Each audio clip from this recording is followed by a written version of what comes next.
text message. Yeah. Okay. There we go. And I took a picture of myself to prove to these MFers that I was here early, and then I turned it into a cartoon, and the cartoon made me a Puerto Rican. A Puerto Rican. Puerto Rican. Oh yeah, but that's so cute. The cartoon made me a Puerto In the Rican. camera. So this, yeah. That is so cute. On That's my dope. stories. Then I had to post the real one next to it. So why the cartoon make me a Puerto Rican? A Puerto Rican. Yes, but it's cute. So that's what's happening. I was here early this morning. Everybody know it. Yes, right. That's where we are on time. Yeah. A little bit. What'd you do? So last evening, I attended the opening ceremony of Boston Caribbean Fashion Week, which was held at the ICA Studios, which is a little space that we did not know about. Very, very cute. And I attended because my sister, Danielle Hot Sauce Johnson, as her son likes to call her, Literally, the whole thing. was honored at the Boston Caribbean Fashion Week. So that was very, very nice. She was honored, which was great. She did a great cute little speech. What else? Andrew was honored from Boston Caribbean, authentic Caribbean. And Shanita Shanita was also honored from Salvage Roots. So that was good. I knew my peoples was getting honored, and that was nice to see. And Racine. Really? Yeah. Racine I and didn't City. even see Yeah, her. Racine. She Racine. was probably the second to last one. She was sitting in the front row, but Racine's a stylista. Yeah. So she got recognized for her style and fashion in the very industry. nice. Yeah. Oh, I'm sorry that I missed that. So that's cool. Then I went to the Museum of Science. Jabba with Jimmy had his 5-year anniversary there at the Museum of Science. Very, very nice. It was, star-studded, and all the movers and shakers was there. And it was What cool you to said see. they had hors d'oeuvres? What they had? I thought that they had horse devours, but they only had there was just chips and salsa and chips and guacamole. It was light fare. They also had a very nice bar with some signature drinks and a mocktail included. Oh, Which was good. because Good some for of us are you. celebrating Sober October. So it was very nice. A lot of nice people were honored there as well. And that was, it was cool to see. Great space. That's dope. Where was it in the museum? of I Science, know. right but- in like the planet, like right in the, when you go in, right there with the big planetarium, maybe. I think that's where Jaylen Brown had the his world. release party or he something did it. like He did have that. something at the museum. of Okay, Science. He said that, yeah. So that was cool. So saw some people, and I actually found somebody that from high school that I hadn't seen in a long, long time. So shout out to Teresa Minus. Good Hey, seeing her. Teresa Minus. So that was, I had a pretty good night. And then I went home and got into my Nurse Jackie because I'm into that. I love that show. I was looking for it yesterday. Where do I It's where on do I find Netflix. it? It's on Netflix. On Netflix? Yeah, I gotta come to y'all's house to disconnect my Hulu because I'm messing with Don't you touch our goddamn Hulu. Anyhow, that's that. And then shout out to Samine because my nails are amazing. Oh, I meant to tell you yesterday. Leah said she loves your nails. Oh my gosh, they're red cat eye, and it's like they look like blood red Yeah, cat eye, and in yeah. the sun they do a thing. Thank you, Leah. Yeah. Thank you. I would not want to be scratched by you. Oh yes, you would. It's Yes, you would. rare. you That's would. what they all say. So anyhow, that was my evening. What was your evening, Trismas? I didn't do too much. I just been working on music, man. Yeah. Working on music, working on graphics. I have a Halloween EP that I'm getting ready to put. Oh, very Oh, nice. an EP. Halloween EP, like 4 remixes for Halloween. I'm and looking send forward them to the that, DJs, Tris. them.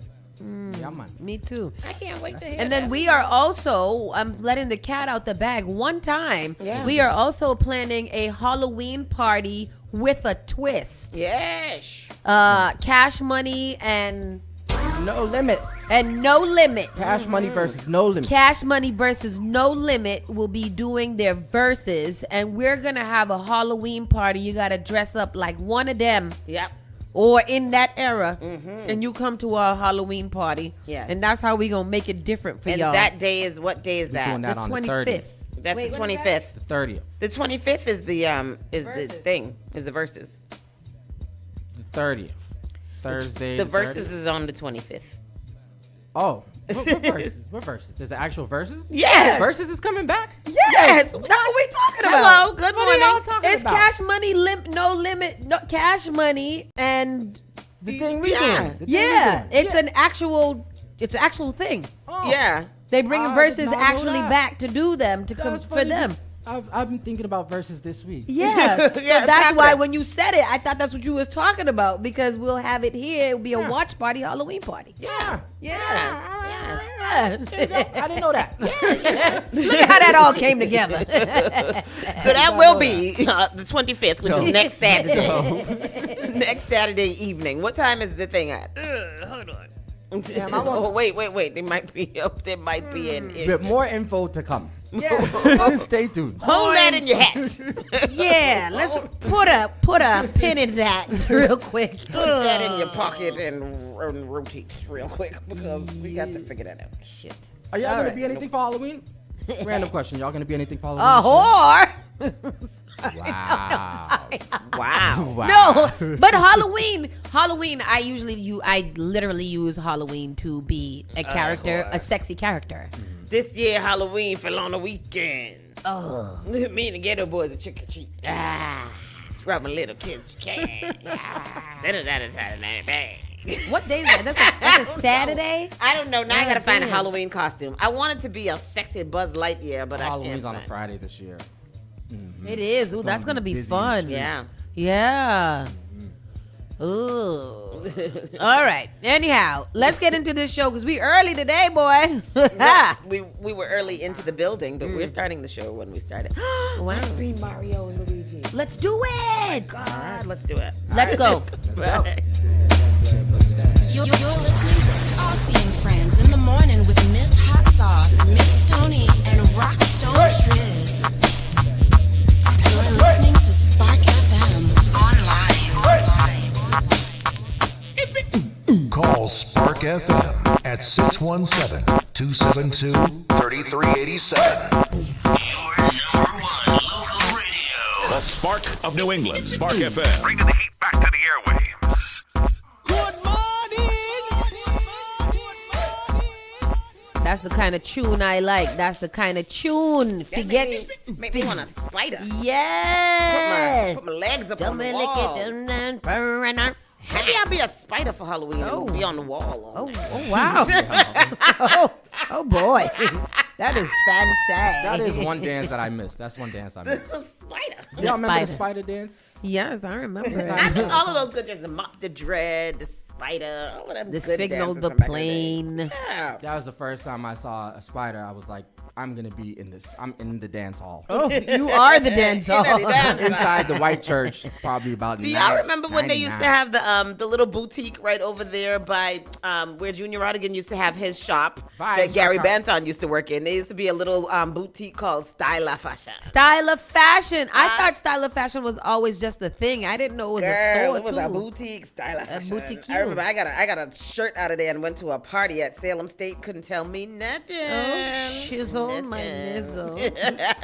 All right, people. Today is Thursday, October 16th. Thursday, October 16th. It is 9:36 a.m. in the morning, and it is quite brisk outside. It is 46 degrees outside. We'll reach a high of 53 and a low of 42 later tonight. I don't mind it at all at the nighttime when I am curdled up, rubbing my 2 feet together at the bottom. wild. It's nice. Wild.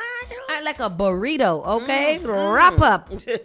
Wrap up. And the rest of the week is pretty much going to be that. On Saturday, we'll have a little reprieve. It'll be about 61. Sunday's about 65. And then Monday, Tuesday, Wednesday, it might rain again. So, we're in the throes of fall. Yeah. And We in get there. used to it. You got to put on your good jacket. I don't want to. You have to, honey girl. I don't like coat. I know, Pooties. All right. Anyhow, that's that. Let's get into this round the way news. Round the way. 3 shootings in Boston's murder triangle within a week. Community activists call on City Hall. What's City Hall? What they doing? What they gonna do? What they gonna do? Following 3 shootings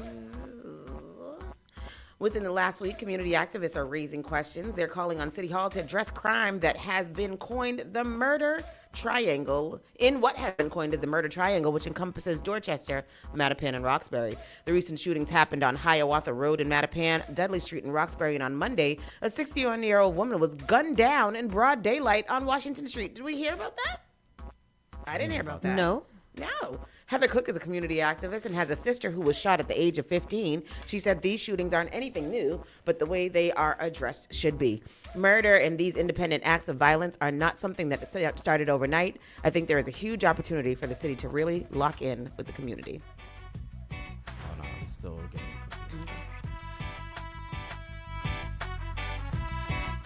Mayor Michelle Wu has been known to tout Boston as the safest city in America. And while numbers have improved over the years, activist Edwin Sumter said that doesn't mean the problem is fixed.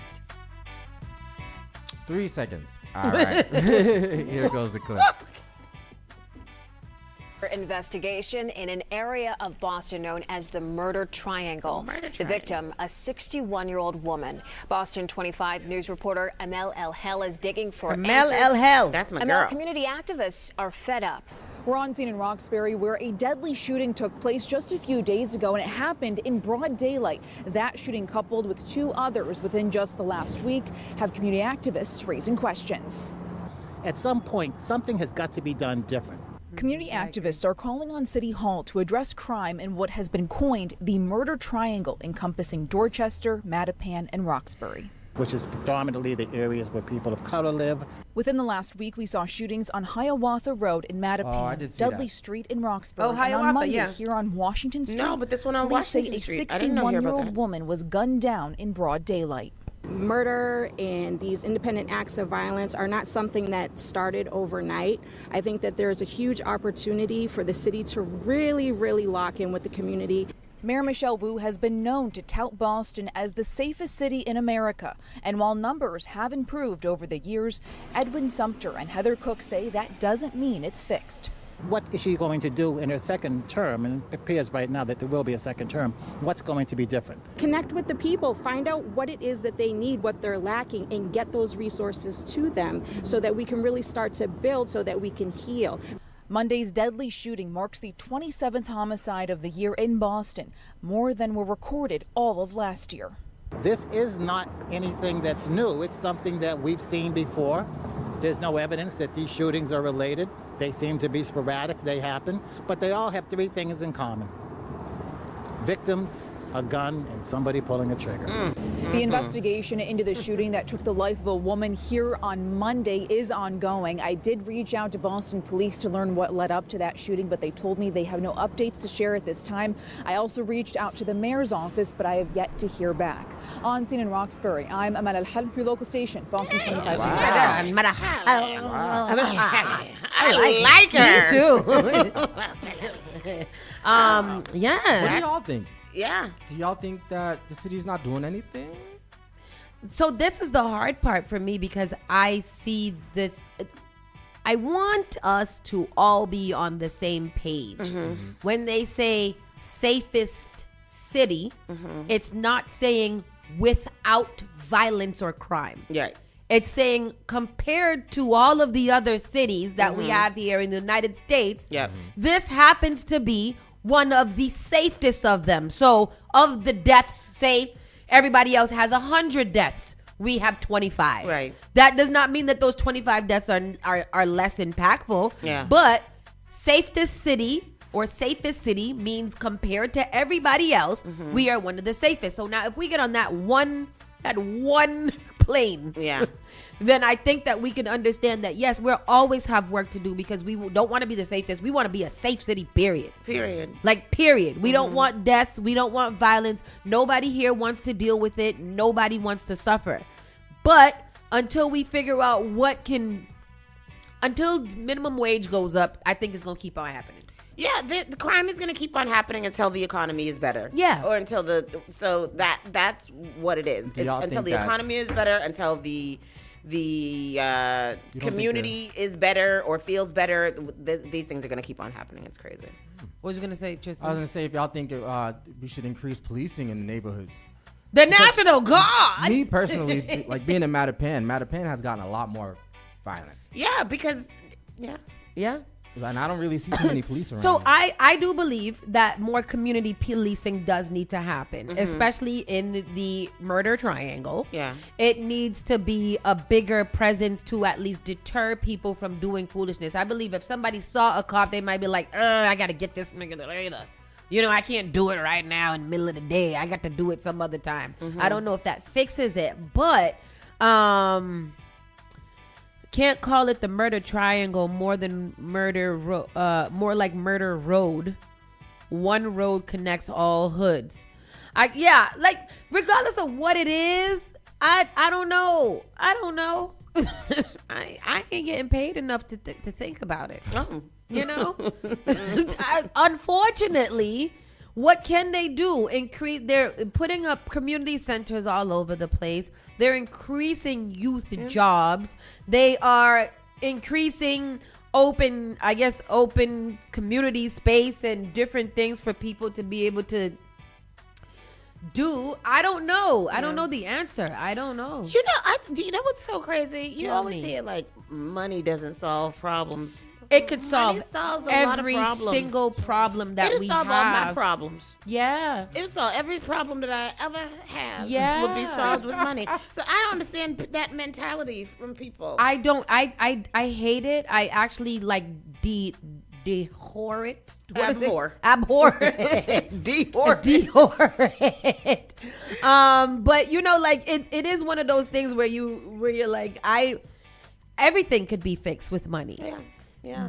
When we're going down the national rabbit hole, we're seeing that all these billionaires are making so many more billions since Trump has gotten into office. Like so many more billions. His family alone has made over $12 billion since he's been in the White House for 9 months. What, off of the Trump sneakers? Off of everything, because he got Trump RX, he got Trump coin, he got Trump sneakers. Because I'm like confused about what you're doing. He's got all the Trumps. His brother and his son-in-law is over there in Qatar cutting up and making all this money. Yeah, because he's volunteering his time to help them figure it out. So they're paying him billions and millions of dollars over there. How the rest of the world would be good with good health care or free health care. Yeah. Like that's how much wealth we want. We want the bare minimum of free health care. Yeah. And we can't even get that while this family continues to get a lot richer. And I want to be one of them. I want to be accepted into that family. So I want to be rich. And I'll hand it back down. I will make sure that we are fed in the hood, okay? Yeah. But I need to get to the money first. Yeah. Yeah, that's all I got to do. I do. Too many YNs getting kids involved in peer leadership. Oh, get kids involved in peer leadership. Oh, okay. What that mean though? Like don't there got to be programs available for them to get them ready? There's no more teen programs out there. There aren't any. There's not a lot of activations for the young people at all. Yeah. And that's too bad because we need that. Yeah. Detractor is renewing a legal battle to stop White Stadium development. What? It's not even developed. It's not. What are we still stopping it? Go ahead. It says opponents of Boston's ongoing redevelopment of White Stadium are moving forward with their renewed legal battle to try to stop the project, according to Nikki Griswold of the Boston Globe. Local environmental nonprofit Emerald Necklace Conservancy is filing an appeal brief with the Massachusetts Appeal Court, the latest development in the group's lawsuit to halt the project. After a 3-day trial earlier this year, a Massachusetts Superior Court judge ruled against the nonprofit and other plaintiffs in the case, finding that the project did not violate state laws that regulate the use of public parkland. The decision was a significant victory for NWSL expansion club Boston Legacy FC, the city, and Mayor Michelle Wu, who has firmly defended the project as a once-in-a-generation opportunity to provide Boston Public Schools students with access to a state-of-the-art sports facility while sharing the cost of the renovation with a private entity. Demolition of the old structure on the site is already complete, and the city is still in the process of soliciting and finalizing all construction bids for the project. So yeah, they're still trying to stop it. But it's already been demolished. So something gotta happen. Because we're not gonna just not have it. I know, what do they want to put some apartments there maybe? Oh no. I think we definitely What if they did that? What if they put all affordable apartments? All affordable. It's parkland that's reserved for parkland. So I feel like anything could happen. I blame Donald Trump. I blame Donald Trump. I blame Donald Trump for everything. Everything that happens to Stir is cute. 5 people have been charged in connection with the violent attack on a gay couple in Mattapan last month. So they found them. They put out their names. Oh, yeah, these people. everything. They did find them. Yeah, Boston police say 5 suspects are not being charged with civil rights violations at this time, but will face charges in connection with the alleged attack that left a gay man hospitalized. Why did I put that? Why did I say that? Officers responding to a fight on September 13th spoke to an alleged victim who told them he and his partner were walking toward a liquor store on River Street around 7:45 p.m. when a group of men began hurling anti-gay slurs at them. The victim approached them and a verbal altercation ensued, and the fight spilling into the street, he said. The victim told police his partner was hit in the head with a baseball bat. Police located him lying on the parking lot of a nearby senior housing complex, bleeding from the back of his head. The Boston Police Department Civil Rights Unit took over the investigation before arresting the following individuals. Franklin Francois, 51 of Randolph, charged with assault and battery with a dangerous weapon. Whoopinson Morissette, 30 of Boston, charged with assault and battery with a dangerous weapon and assault. Yep, an assault. That's so odd. Isn't that ironic? An assault and battery with a dangerous weapon causing serious bodily injury. Gardy Exantis, 33 of Mattapan, charged with assault and battery with a dangerous weapon and assault and battery. Maurice Payne, 37 of Brockton, charged with assault and battery with a dangerous weapon and assault and battery with a dangerous weapon causing bodily injury. And Patrick Fanfan, 53 big-ass hard-back years old, of Hyde Park, charged with assault and battery with a dangerous weapon and assault and battery with a dangerous weapon causing serious bodily injury. All 5 suspects were formally charged and arraigned in Dorchester District Court. Terrible. Video shows a group running from Newbury Street store with arms full of merchandise, and this was all over the internet this morning.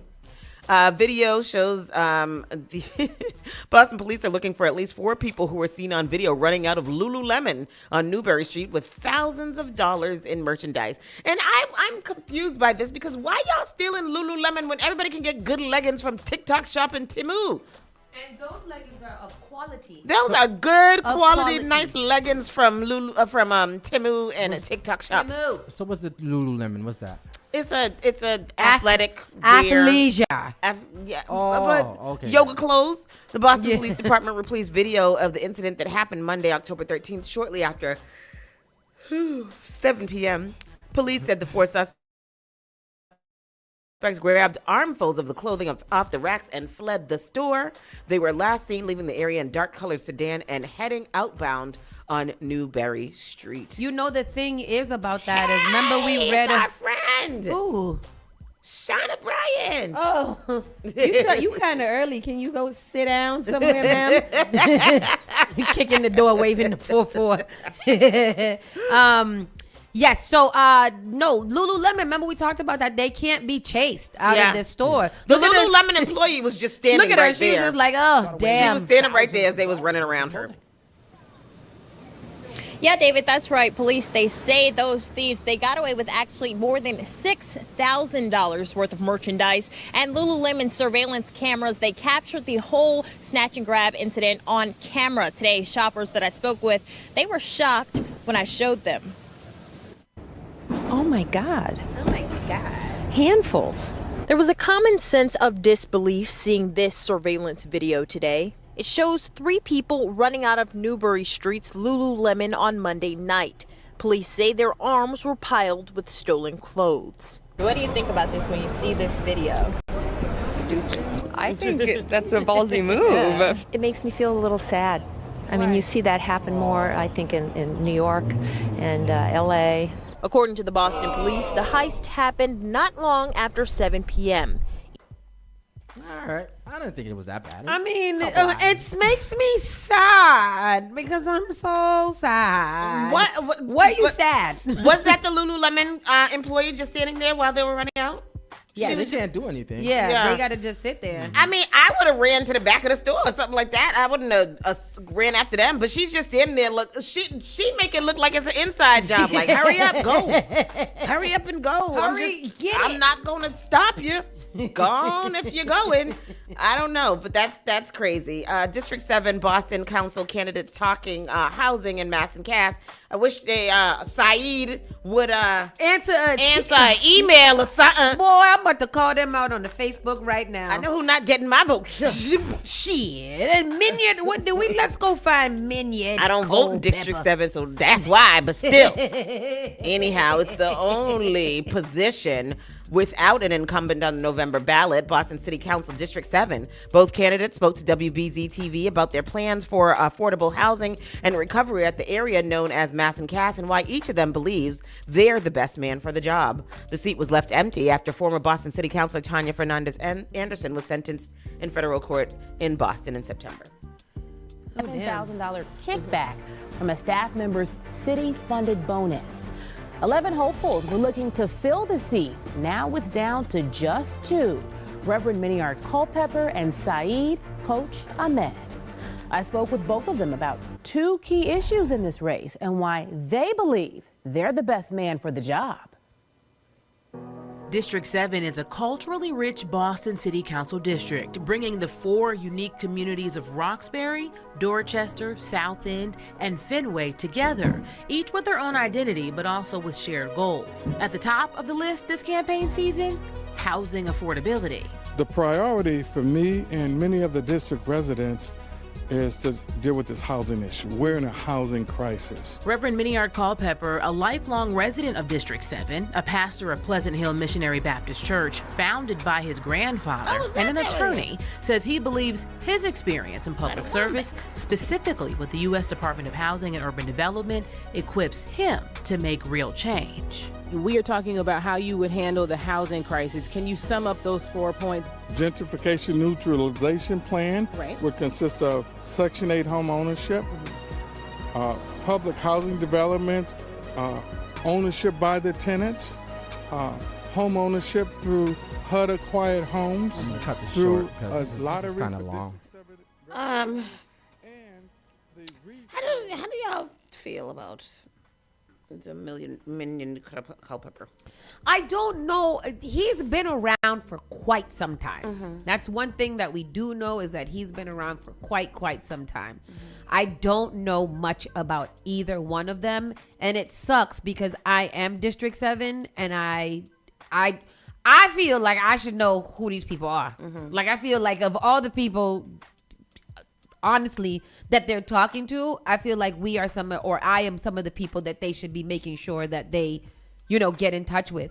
We have a big platform here, and the fact that they haven't responded or tried to get the majority of the community understanding about their policies and whatever, and you're just sticking in, like, I feel some type of way about that. I feel the same way about like a Henry Santana too. Santana, I was thinking about that yesterday. Like, the mayor has been here. Yep. Ayanna Presley has been here. What is your problem? What is your problem? Everybody has been here, and it's people like that that are so hard to get in touch with. And on the defense, I don't think that I have actually reached out to Miniard Culpepper, but I know that he had. Oh, so we did. Okay, so we did, and the fact that there is no response does bother me. Yep. It does you did bother interview me. Ahmed, right? No, we interviewed the other Saeed, who was running, who didn't make it. But I have introduced myself a couple of times to Saeed. I have reached out to him. We have sent him an email too, right? Yep. We sent him an email too, and there's been absolutely no response.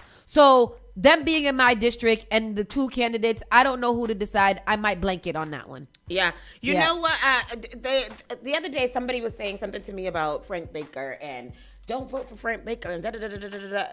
Out of all the people that are running for whatever, Frank Baker's the only person who came and knocked on my door. That says something. That says something. And I heard about Frank Baker onto that is that Frank Baker is the type of dude that you want to, have a beer with, talk some shit with, get a little messy with, get down or whatever. But when it comes to him infringing on policies that come towards the black and brown or neighborhoods compared to where he's whatever, it could get a little sticky over there in that way. And probably so. Yeah. I don't disagree with that. What my point being that he's campaigning. Yeah, exactly. And he's reaching out to the community. And so, like, those are the things that make a difference. The fact that, like, we have this platform. Everybody has been on this platform. I don't think there's very many city councilors who have not been on this platform. Yeah. And the fact that, like, Henry Santana can't return can't return the phone call. Email. Yep. We even had Enrique like, hey, can you say whatever to him? So those things, like I don't like that. That doesn't make me feel good, and not because we're a radio station, but just because we are constituents of the city. Yeah. And if people in the city can't reach you, then what are you going to do for my district? Say that, sister girl. So anyhow, I guess they both kind of went back and forth to WBZ News and told them Culpepper when asked about how they would handle housing crisis. Culpepper said gentrification neutralization plan, which consists of Section 8 home ownership, public housing development ownership by the tenants. Section 8 home ownership. That's what he said. That's kind of cool. Right. We spoke about that before. They said public that housing development ownership. Section 8 to buy a home. Oh, that's nice. Yeah, because I could own my apartment. How can I get a Section 8? Home ownership through HUD acquired homes through a lottery for District 7 residents only, and the REITT Real Estate Investment Trust for lower moderate income housing, said Culpepper. And then of course there's rent control. How much influence or do city councilors have to invoke things like this?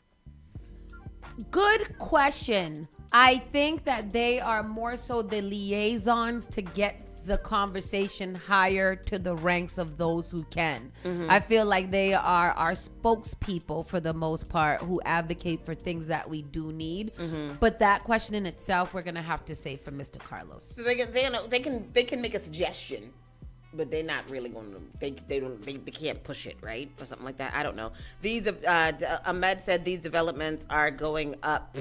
Happening in our own district. It is not for our district residents, and I want to make sure we do something about it. He has roots in Roxbury. He arrived in Boston at 12 years old with his family from Somalia and was raised in Alice Taylor Apartments. We want to make sure if you're a tenant and you rented a house, the owner cannot sell the house while you're living there without you not knowing. How do they plan to handle mass and cast?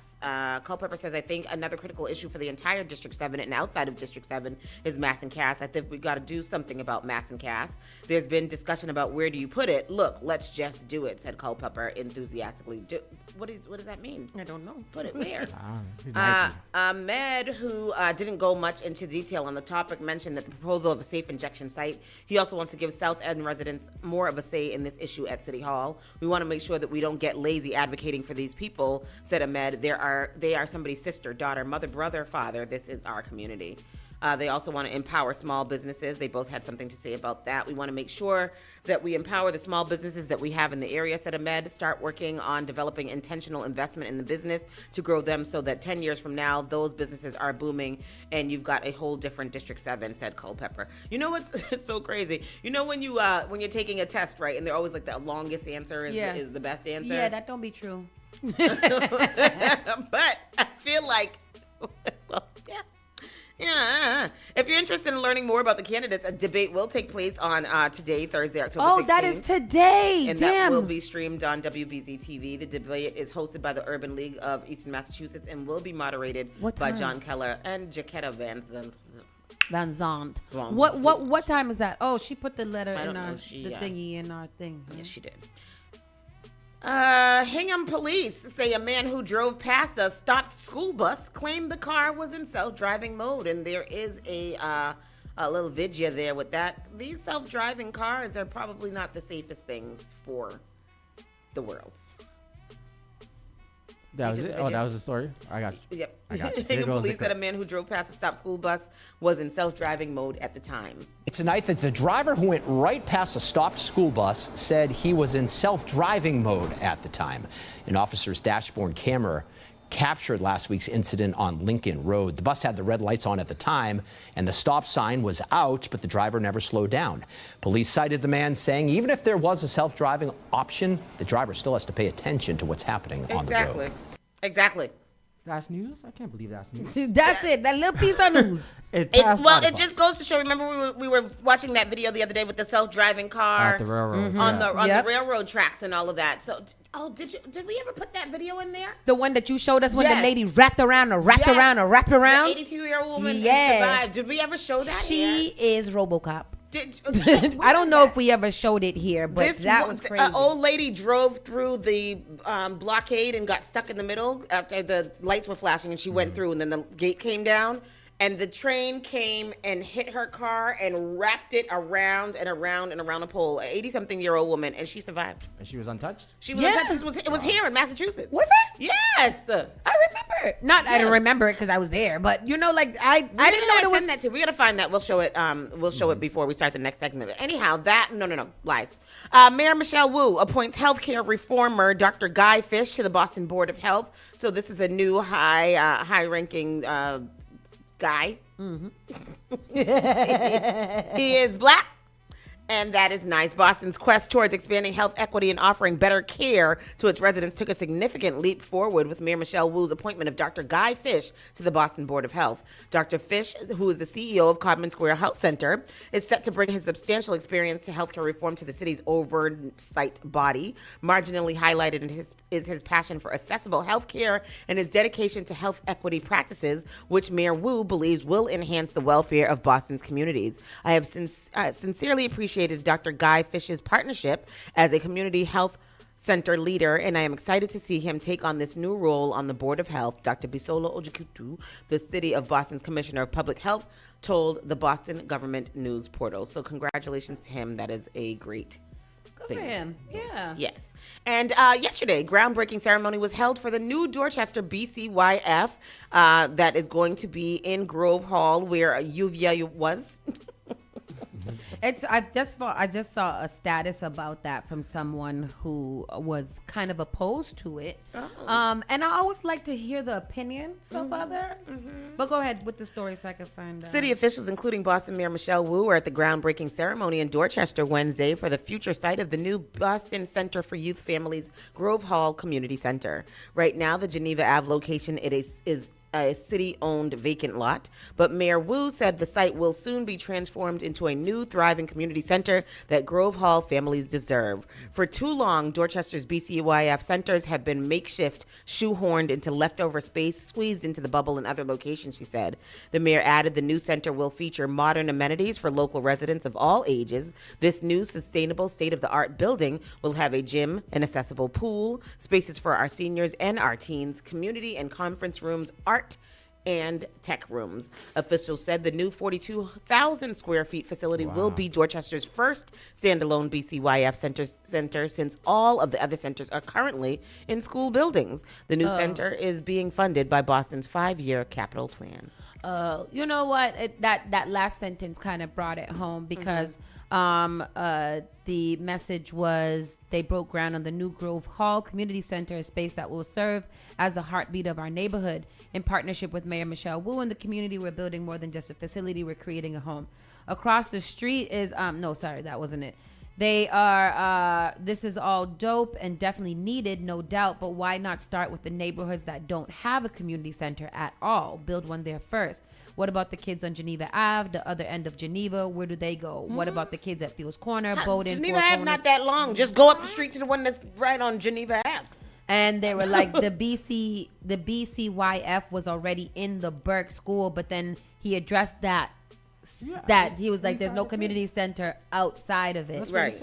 But it's interesting because if there's one already inside, whereas there's a big old library and all kinds of stuff like that across from the Burke, because remember they remade the Burke. Well, they said in the article that Tony read, it said that outside of the school. I remember back in the day, BCYF used to be by National Black College Alliance on the 3rd floor in Roxbury. There's a BCYF and there's several of them. And all over the place. But now they have there's the other one over there by Tremont Street going towards Brigham and Women. It's that school over there too. There's a big BCYF center. The Mildred is a BCYF. What's the Mildred? The Mildred school right over here. Oh, yeah. Over here, Norfolk. So they're part of BCYF, right? So the BCYF has their centers in the schools. Okay. What Raymond? Yeah, what's that called? Mattahunt is a BCYF. Mm-hmm. And then the one over there in Tremont Street going towards Brigham in front of Chilicates. The Eastern Bank by Roxbury Community College. Roxbury Community, Roxbury Crossing. Yeah, that big there's a school bunch of over them. there is There's a big BCYF. And then there's one on Center Street in Jamaica Plain. That is Yep. a BCYF. Yep, So yep. there's a few of them Boston Community Youth Facilities or whatever. So they're this is called. the first Boston Centers for standalone Youth and Families. So this is going to be the Standalone. first standalone in Dorchester. So I mean, I think that we kind of need that. And they do a lot of work. Yeah. So that happened yesterday. So congratulations to them. And that is the local news. That's it. Yes, it is. When we come back, we'll be talking to our good friend, Shauna Bryant, Queen of the Streets, also known as Open Streets. Yes. The That's next what's one happening is this coming. Oh, yes. Saturday. Yes. That's what's happening. Okay. So when we come back from commercial break, we'll be talking to her about what to expect from the last couple of Open Streets for the year. Yeah, there's 2 more. That's it? Yeah. They I went mean, by. I can't believe that there's 2 more. Yeah. Like, that's awesome. So there's October 18th in Mattapan and then November 2nd in Jamaica Plain. But we'll give you guys more detail on that when we come back from the break. Keep it locked right here. Spark FM Online, #1 for urban and Caribbean music. You're listening to Saucy and Friends in the morning with Miss Hot Sauce, Miss Tony, and Rockstone Triz. Your #1 local radio. The Spark of New England, Spark FM. Bringing the heat back to the airwaves. Get ready to celebrate the brilliance and resilience that make Boston shine. On October 24th, ABCD's Community Hero Celebration at the Westin Coffee Place honors 18 community heroes whose spirit and dedication uplift their neighbors every day. We'll also induct media trailblazer Karen Holmes Ward and partnership catalyst Bob Elias into the ABCD Hall of Fame, recognizing their brilliance, resilience, and lifelong commitment to community. Be part of this inspiring evening that supports ABCD programs, helping families thrive. Get your tickets or become a sponsor now at abcdheroes.org. Again, that's abcdheroes.org.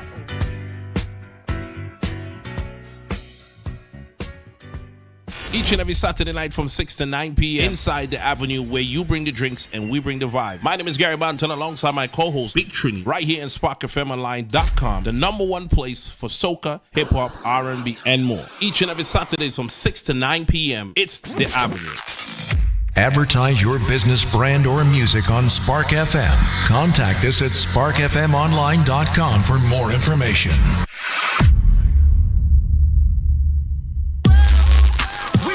Boston's new home for urban Caribbean music. Spark FM. Spark FM. Playing all your favorite hits from reggae. Spark FM. If you no mess with the way you are gonna see a million. We got it gon' go long just like the Amazon. Spark FM. I do the life you know easy. No say we are for win, yeah. Walk with the camera like Jesus. Soca. Hip hop. Yeah, we on and we going crazy. R&B. You could do damage. You could do damage. Afrobeats and much more. Spark FM. Spark FM.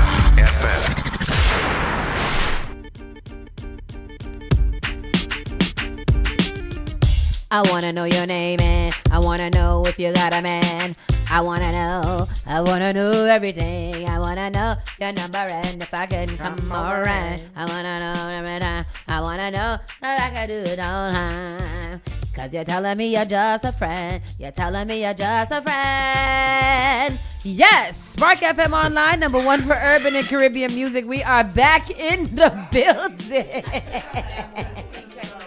You like that? That was a pretty impressive. I just wanted to serenade you a little Oh bit. my You know, God. you's my girl. I'm so grateful. You should I'm be. receiving Did that all thing the good. I want to know. I So what's appreciate that. happening over there, ma'am? You know, we're getting it together. Spark FM Online, Gathering #1 myself. for urban and Caribbean music. We are back in the building and we're sitting down with Shauna Bryant, Queen of Open Streets. the girl who puts it all together for you guys to make sure that when you step out into the road, everything is ready. Shauna, welcome back to Spark FM. How you doing, honey? Thank you so much. Good morning. Good morning. Happy Thursday. It is always a pleasure to see you. It is. The pleasure is mine. I'm just looking at my notes, making sure I know what I'm supposed to be saying. So tell spit from the heart. Yeah, let's from the heart. Give us a little bit of. This is my energy probably for another 20 minutes, and then I'm done. So, Shauna, first of all, explain to us who you are, and then we'll get into the meat of the potato. Yeah, sure. Shauna Bryant. Yes. I am the founder and CEO of Shauna Bryant Consulting, as well as Manifested Events. We are a boutique event planning firm based out of Greater Boston. We are celebrating 9 years. In December. Woo-hoo! 9 years. Don't y'all have like one of them pop-up? I don't have it ready right now. You don't? All right, well, wait. There we go.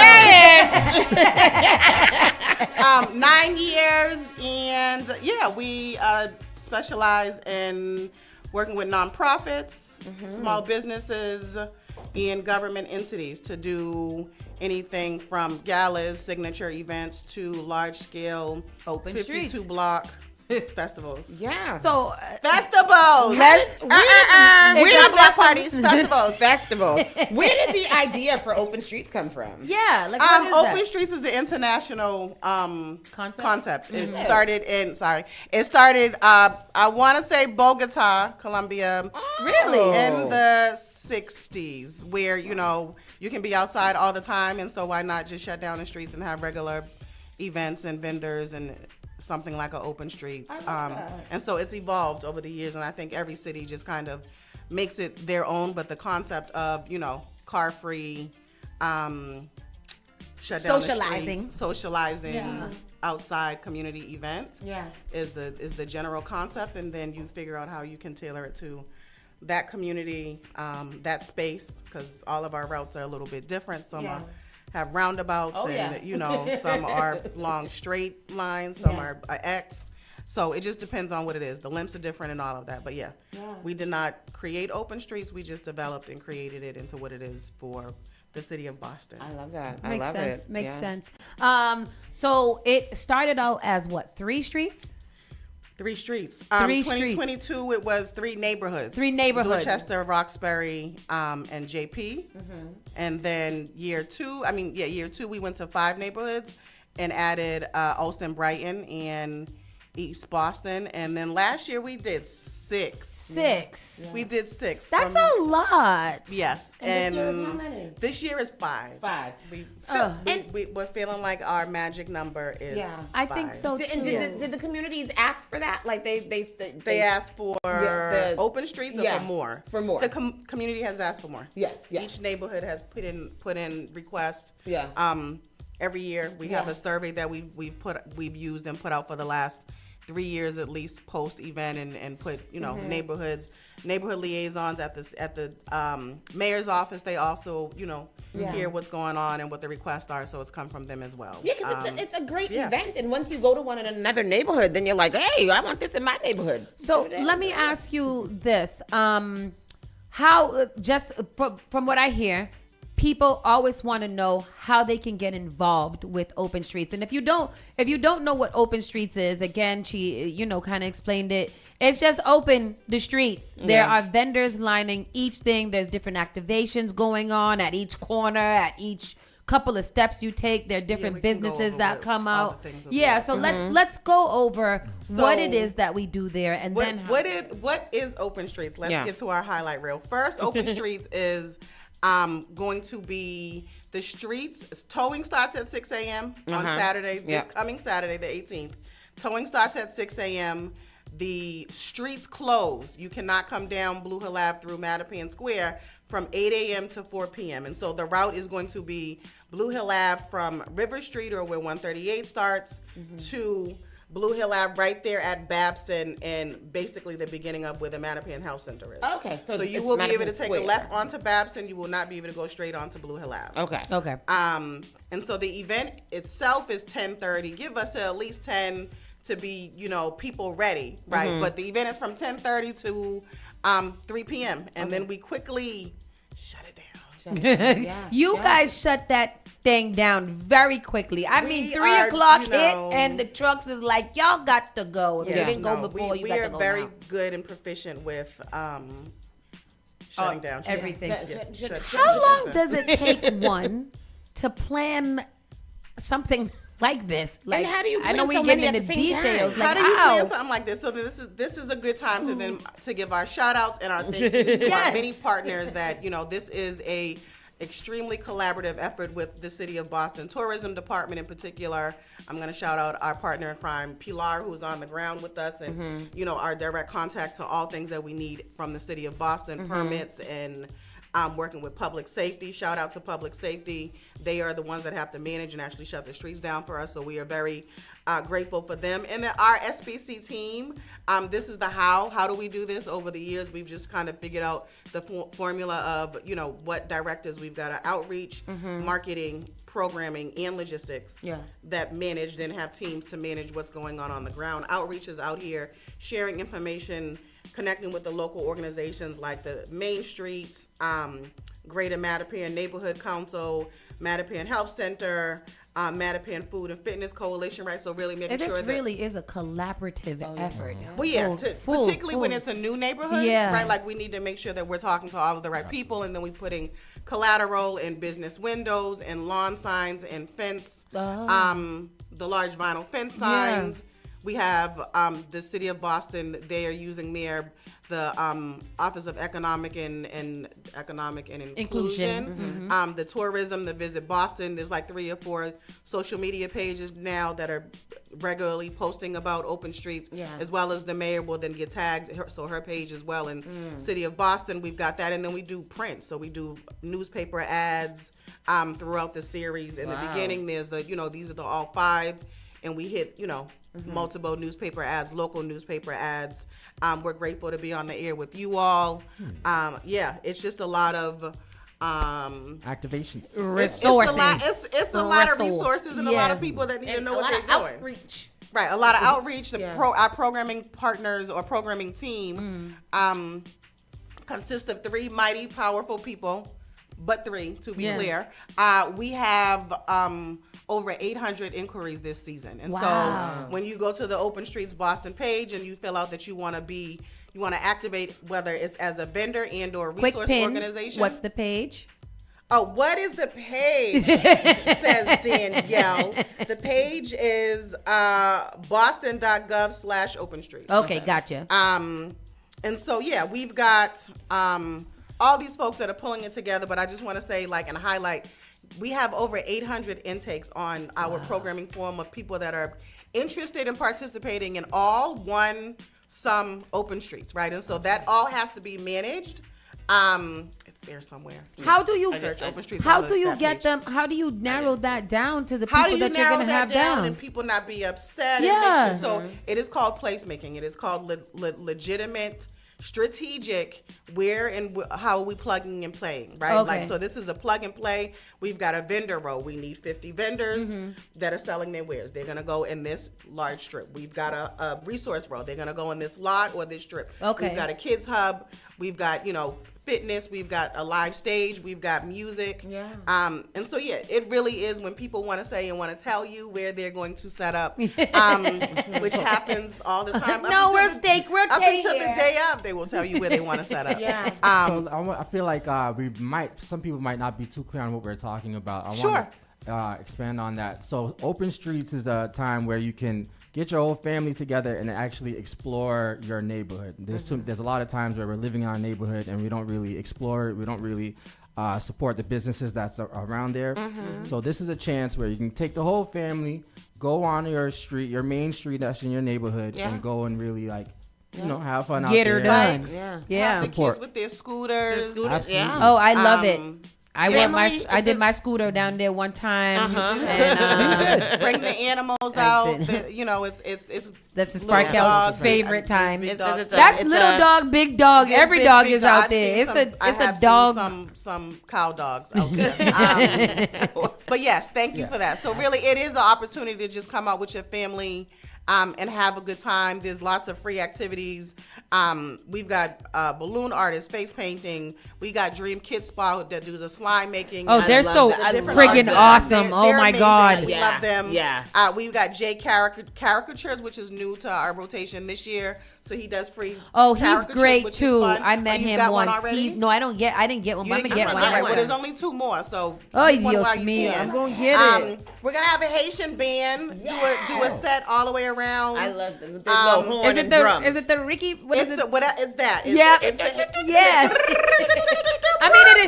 it is on brand for Mattapan. So I see where we went there. We try to be culturally appropriate when we can and when it makes sense.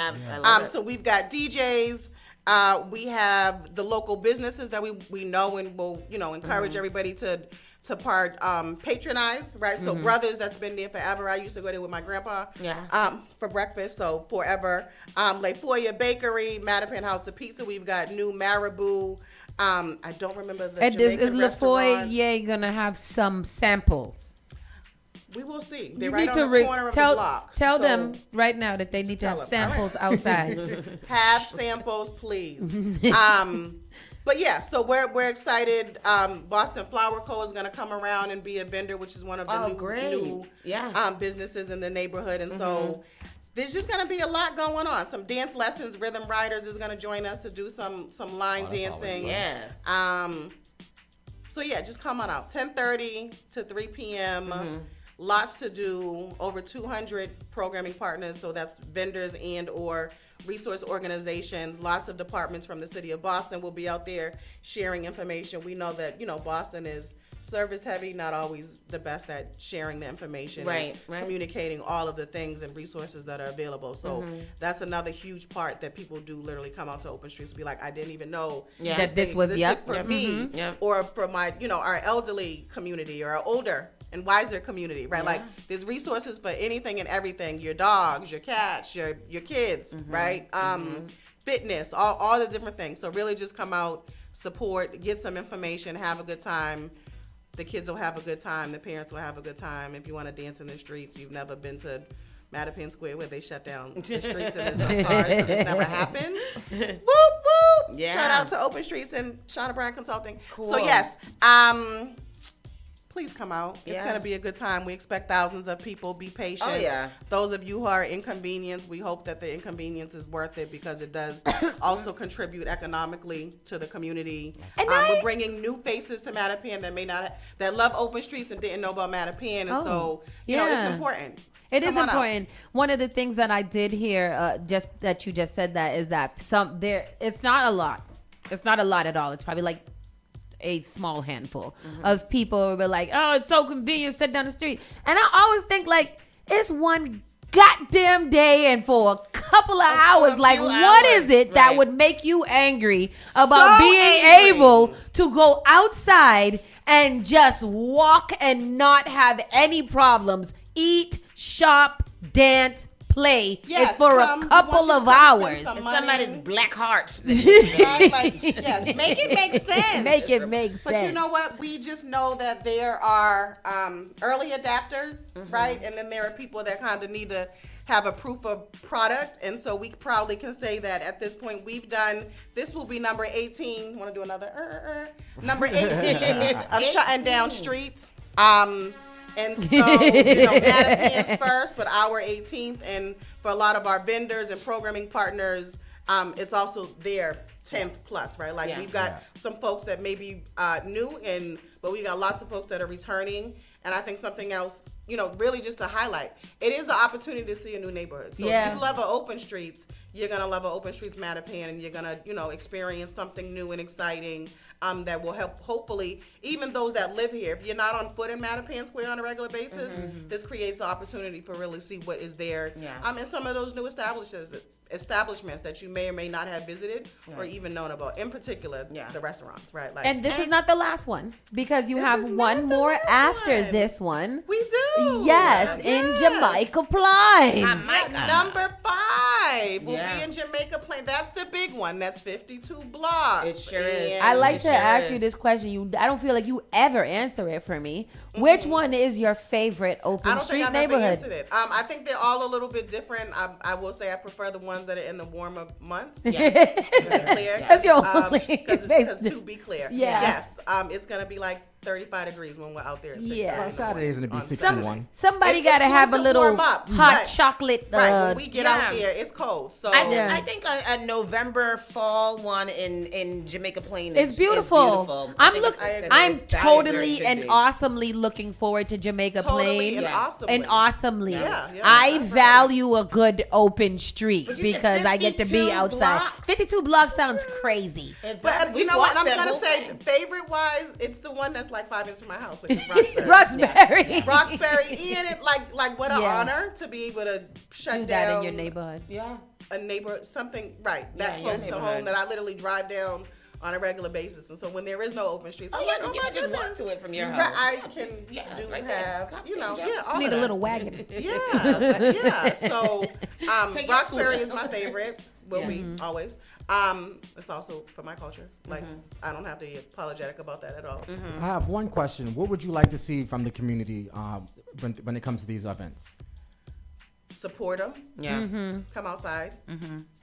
Continue to sign up. I think it is we watched people who have literally we have attended open streets and we've seen them over the years and then they become vendors. Yeah. Right. Yeah. So that's the other thing. Recognize that open streets is one of the few opportunities where you can vend for free. So there is no entry barrier. For free. Oh, for that's free very $99. good. Free $99. That's very good. good. We're not going up. We're not going up. We about to go vend out there. We ain't gonna so open streets is free to sell your wares and or to promote your wares if you're not selling, if you're a service business, right? You could still be out there, and then this is where our resource organizations come in and they're sharing all of their information. Wow. Again, you got to bring your own table and share intent.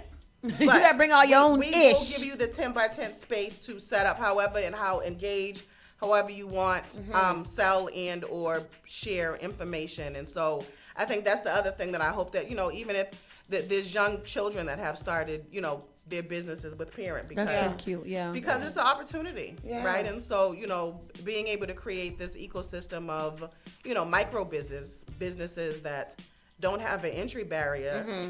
They may not have a revenue or profitability goal, but just to be present and in front of new people. I think it's important. It's free exposure. You got to come and you got to do the work, but it is free exposure.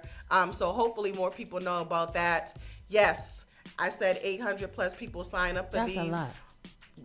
JP is probably the only route that we could have enough room for something like that. And we don't want our average route to be. Does it have to be a business in that neighborhood to vend? No, okay, we do give priority to particularly and when it's first. I mean, when it's the first neighborhood as well. Like we definitely give priority to local businesses first. That makes sense. It's a good way for everybody to win. If you are a person who just wants to go, you can go and bring whoever you want and do whatever you want. If you are a vendor, you get to make great money that day. And can I just say, do not show up and say I wanted to, y'all told us to come. There was an application, there was a process. Those people who are confirmed. We did have to let a lot of people know, over 100 plus people know that you cannot participate in Mattapan because the space is so small. So please, that wasn't an invitation to show up in 2 days, which is stuff. Because you heard Shauna say not that. I mean, like she said it. I heard her. Run back the tape. But there may still be time to sign up for JP. Although we're 3 weeks out and we shut it typically 30 days before when we're Did you guys have a back bay? No, we never had a back bay. Oh, what was I just looking at just now? I said every week. Oh. No. Open streets in general. Yeah, because it's just a street. Your streets be open, but it ain't open streets. No. Shit. No. So okay, back to the business. It is going down this Saturday. Saturday. What time? 10:30 to 3 p.m. The streets will be closed from 8 a.m. to 4 p.m. Pardon the interruption. And then the streets are open from where to where? The streets are open from Blue Hill Ave, from River Street to Babson, right at the top of Mattapan Health Center. So it's and then Mattapan Square. Mattapan Square. The side street, and we'll cut it right before Tropical so that folks can still get into the that's gonna be a good one. So we've got a little whatever thing going. When you guys gonna come down the middle of Blue Hill? Wayfair, right? Yeah. Okay. When we gonna come down the middle of Blue Hill? Like between proof of right product. over there and right Proof of product. One day Mattapan will expand. And then if this one does well, then it's if getting this one bigger. does well and they come out and they want a bigger one, you have a conversation. That's why the community got to come out If with they some come money out, in your you pocket, can in your ask for wallet. more. And yeah, come to shop. That's it. Come to shop. We're gonna have amazing folks doing their wares and selling all their wonderful products. So we'll have a photo booth, so you can do our 360 photo booth as well. I love photo booth. I love a photo booth. A good 360 for free, $99 for free. Yes, I like it. Yeah, I'm gonna have a good time there. My son's gonna be excited because he's always like, "What are we gonna do today? Can we go somewhere? Are we gonna go somewhere? Are we gonna go? No, we're gonna go no damn well. God damn it! Come outside, and the weather's supposed to be good. Yeah, I mean, 60 degrees. Might put some layers on. Put a little bit layers on, but come outside. It's gonna be clear skies and sunny like today. Yes, very nice. I'm ready. All right. I'm ready. I'm gonna bring a table anyways. A table and a chair. And a tent. I'm not gonna bring a tent. I'm just gonna bring a table and a chair and sit down. Come to my table, Shauna. I'm gonna tell you where I'm gonna be at too. You're like, why do you have this random table and random chair? I don't know. I just want to. I just hate having to have those conversations. Yeah. It must be very like, oh no, can't bring a fucking table. Is that what you say? I have a team. I have a team. They deal with it, not me. Go over there. Go talk to them. Handle it. With that said, people. What did you tell these people? Because they're telling us something a little bit different. I know that's not what y'all saying. Open Streets is this Saturday, people. Make sure you go out and support. It's right in Mattapan Square. Go outside, have a good time, complain about it to somebody else because we're going to be having Shauna Bryant, we're going to take some pictures and we'll be right back in a few moments with our national and entertainment news. Keep it locked right here. Spark FM Online, #1 for urban and Caribbean music. You're listening to Saucy and Friends in the morning with Miss Hot Sauce, Miss Tony, and Rockstone Triz. Your #1 local radio. The Spark of New England, Spark FM. Bringing the heat back to the airwaves. Each and every Saturday night from 6 to 9 p.m. inside the Avenue where you bring the drinks and we bring the vibe. My name is Gary Banton alongside my co-host Big Trini right here in SparkFMOnline.com, the #1 place for soca, hip-hop, R&B, and more. Each and every Saturdays from 6 to 9 p.m. It's the Avenue. Advertise your business, brand, or music on Spark FM. Contact us at SparkFMOnline.com for more information. Often I hear people talking about how high their electricity bills are. Massachusetts has programs that everyday homeowners pay for, but never look into. Have you ever considered why some homes have panels and others don't? If you have Eversource, National Grid, or Unitil for electricity, you are paying for your neighbors to get panels at no cost. The charges are on the bill. Why not get someone to pay for yours? This program also helps with re-roofing, tree cutting, and electrical upgrades. If you're tired of short-term solutions for a long-term problem, connect with Bakari to find out if your home meets the requirements to upgrade at no cost out of pocket. Save the planet, future-proof your family for power outages, and save tens of thousands of dollars on an otherwise lifelong bill. Mention Spark when you call or text SPARK to 617-833-8940 to get 2 months off your power bill covered if your home gets selected. Finally Home is a must-read step-by-step guide that will equip any first-time homebuyer with the knowledge they need to confidently make informed decisions. This book provides answers in simple and clear terms to most, if not all, of the questions you may have about credit, homeownership, and generational wealth. Finally Home equips the reader with the confidence to be engaged with the home buying process without feeling vulnerable or exploited. Tailor-made real estate easy is not just a catchy hashtag. It is real estate agent and radio personality Taylor Andre's goal. A goal to simplify one of the most challenging processes you will go through as an adult. A goal to educate you properly on credit and teach you the strategies to finding the home of your dream. It is not just a good book or an easy read. It is the secret to a seamless home buying experience.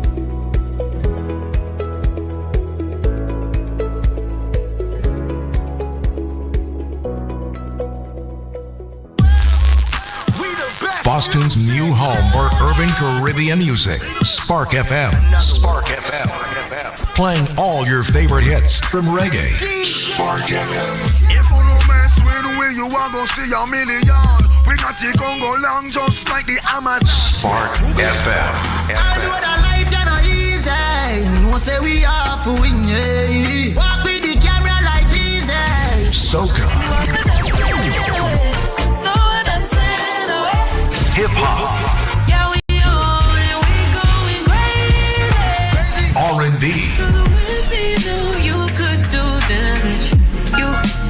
You could do damage. Afrobeats and much more. Spark FM. Spark FM.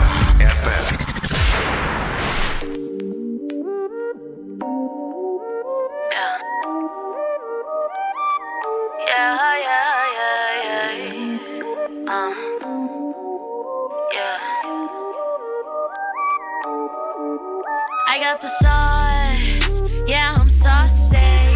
You peep the walk, yeah, I'm flossing on them. You can't get enough, you know you want this. Cause I got the sauce, catch my drip, drip, drip. I got the sauce, yeah, I'm saucy. You peep the walk, yeah, I'm flossing on them. You can't get enough, you know you want this. Cause I got the sauce, catch my drip, drip, drip. You're listening to Saucy and Friends in the morning with Miss Hot Sauce, Miss Tony, and Rockstone Triz. Hello. What song is this that I should be singing right now?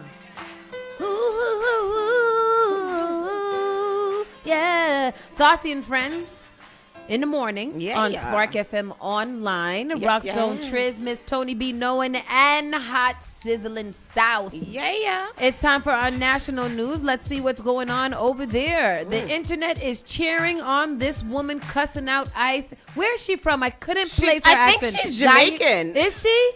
I was like, maybe a Guyana. Why? My friend who is very, very American from Delaware sent me a message and was like, who is Algri? Why she keep saying we are Algri? And I said, she's saying we are angry. Oh. It was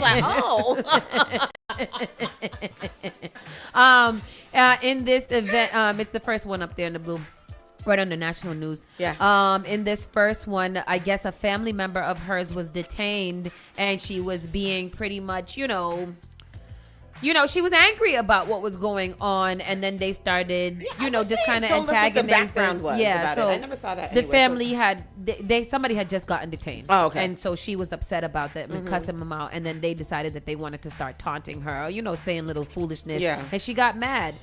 So here is the clip right here of what is going on in the atmosphere. Oh. Push the you yes the his family. You all a bunch of big don't tell me calm the down. Who the is you? We don't like none of you. You okay? No, how can I be okay? You okay? Are you okay? Are you okay? I look like I'm okay? Don't come up in my face here because I hit hard. Wrong with y'all? Try it. I wish you would. Try it. You try me and see what the happened. Be angry. All of us angry out Angry. here. So don't think it's y'all alone. Get out of here. You who you telling get out of here? Why you telling me get out of here? You asked me a question and I'm answering you. Get out of here. Man. That's a not Dominica. Yes, it's Dominique. It's one of the small Guyana islands. or something. Yeah. That's why you gotta hide your face. You wanna go to jail? You call me my mother, I can tell you anything. You wanna go to What's wrong with you? You wanna hit me? Hit me, bitch. You ain't got me. Nobody's scared of you. Wow. So they're inside the courthouse right now. Yeah. Wow. Your All kids right. don't like you, and your wife is sleeping effing around on you. Yep. Wow. And then she ends it by saying, "Put this on the news and show Donald Trump." Yep. And people are rallying around her because they were like, "This is the type of energy that we need to be out here in the streets That's with." the resistance right I there. fully believe in that these peaceful protests absolutely do nothing. Like, we're past the peaceful protest situation. I think that it's good to cause awareness and to make people know. But let's not pretend like these people that are doing these things don't already know. So this peaceful protest of all these people coming out, Donald Trump probably thinks that a peaceful protest is somehow, a platitude to him as well. Like, he probably like, oh, look, all these people came to talk to me at the same time. They so wonderful. So I don't know. I like the energy. I do. I know where she's coming from, and she's definitely very passionate about whatever was going on with her. I just feel like, we do need to get loud, but I feel like she will be attacked and targeted because of this, and that's the kind of thing that I think is preventing a lot of people from doing things like this. I think a lot of people are cheering her on because this is what a lot of us would like to say. Ideally, but it's gonna turn into conflict. It is. I want to push back because there's other ways to be effective and like not what? Because you hear the guy that was in the video saying, you want to go to jail, that's what, you're antagonizing them, and unfortunately that's what's going to happen. That's what it's going to be. That's what's going to be said. I feel like this and is literally what resistance is about. There are going to be a few outliers that have to take it for the team. Right. And then that's what it's going to be. There's going to have to be some sacrifices made. Except that the bad thing is that there are too many of us that won't speak up because we don't want to be a part of it and we don't want whatever. So unfortunately, people like her get abused because she doesn't have the strength in they're numbers. definitely going to weaponize what happened there in for wrong. You know what I mean? To push their agenda about whatever. This is why we have to do this, and this is why we have to whatever. People have no respect for the authorities. People have no respect for the police and all of that stuff. So there's a time. Toya, you're right. I'm sorry, Toya. She's not Jamaican. Okay, all right. There's a time and a place. I'm not saying that she was wrong, but I'm saying that you can't antagonize the people inside the them courthouse. In the courthouse. But they're not supposed to be in the courthouse. These people are going to the court to get their papers right. Yeah. And when they're going to the court, whether they're coming in or coming out, they're being detained. What's going to happen is they're going to say, because we do know that they're detaining you regardless of what your status is. She did scream, "I'm an American," right? Mm-hmm. They don't care.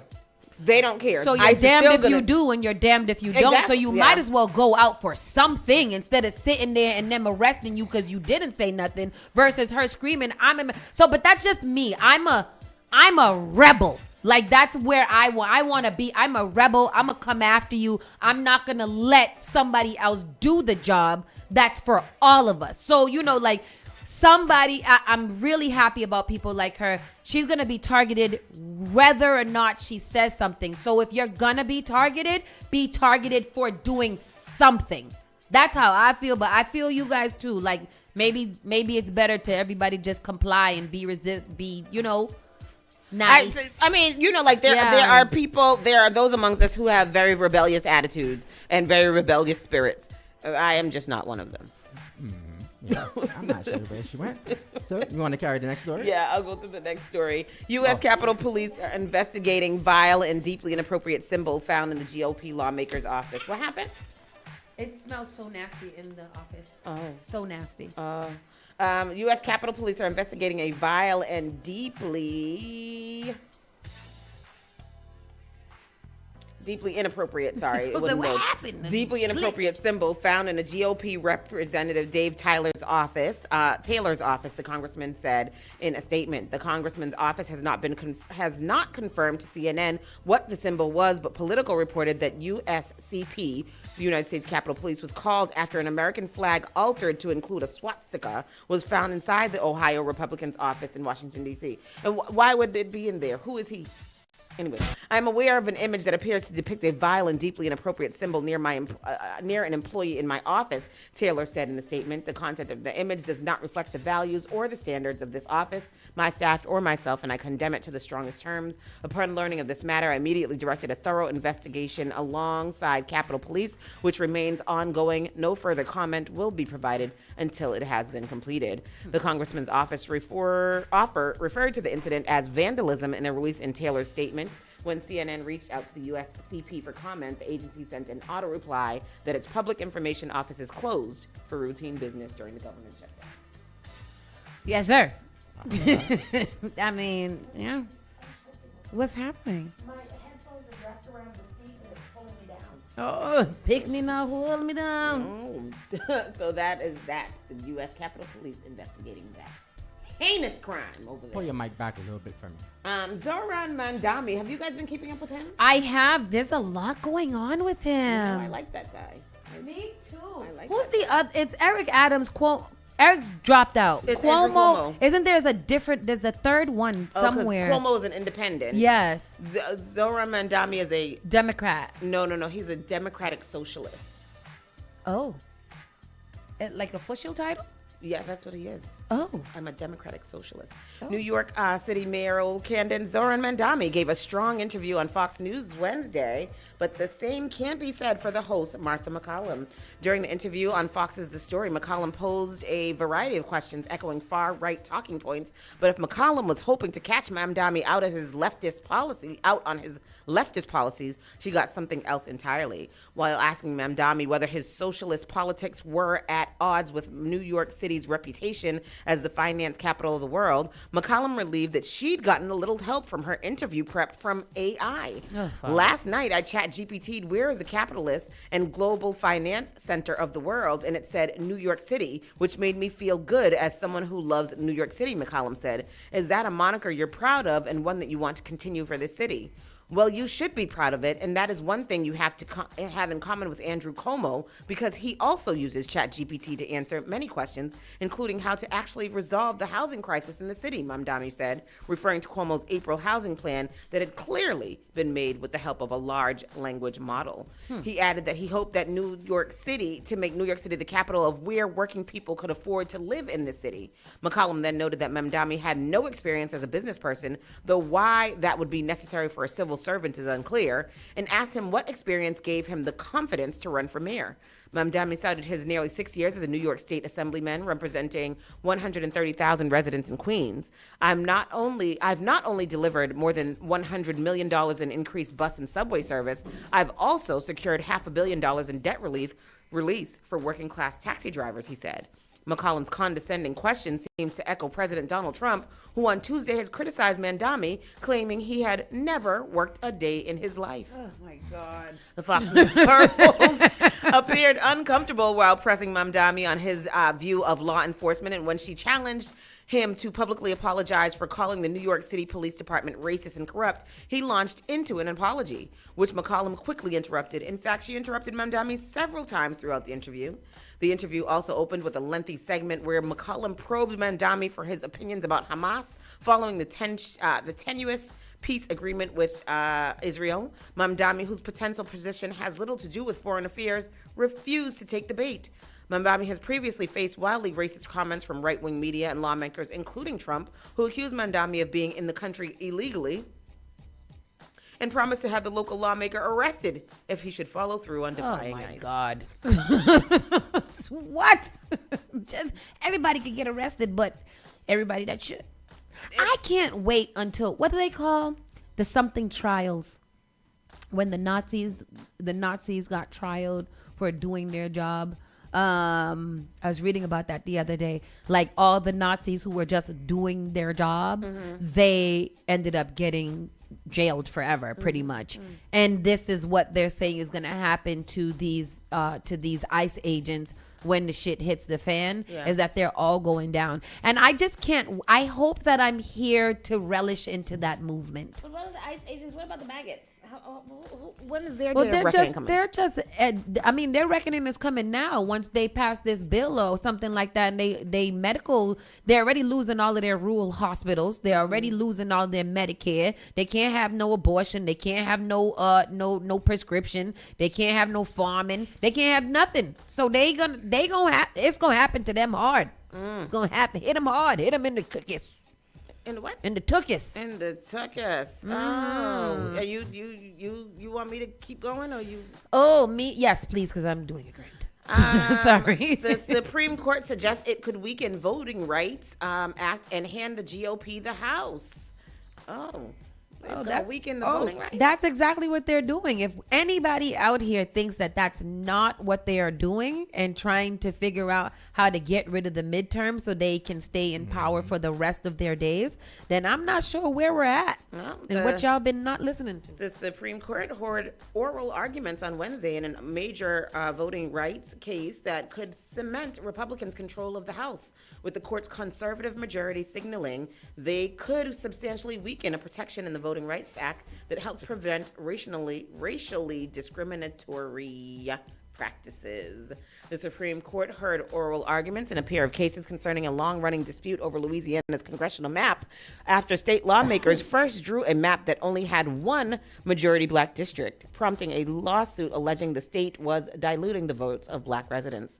Lawmakers then drew up an updated map with two majority black districts, but that then sparked a different lawsuit from non-black voters in the newly drawn district, who claimed the map was an instance of unconstitutional racial gerrymandering, and lawmakers sacrificed traditional redistricting factors in order to create a new district solely based on race. What I said.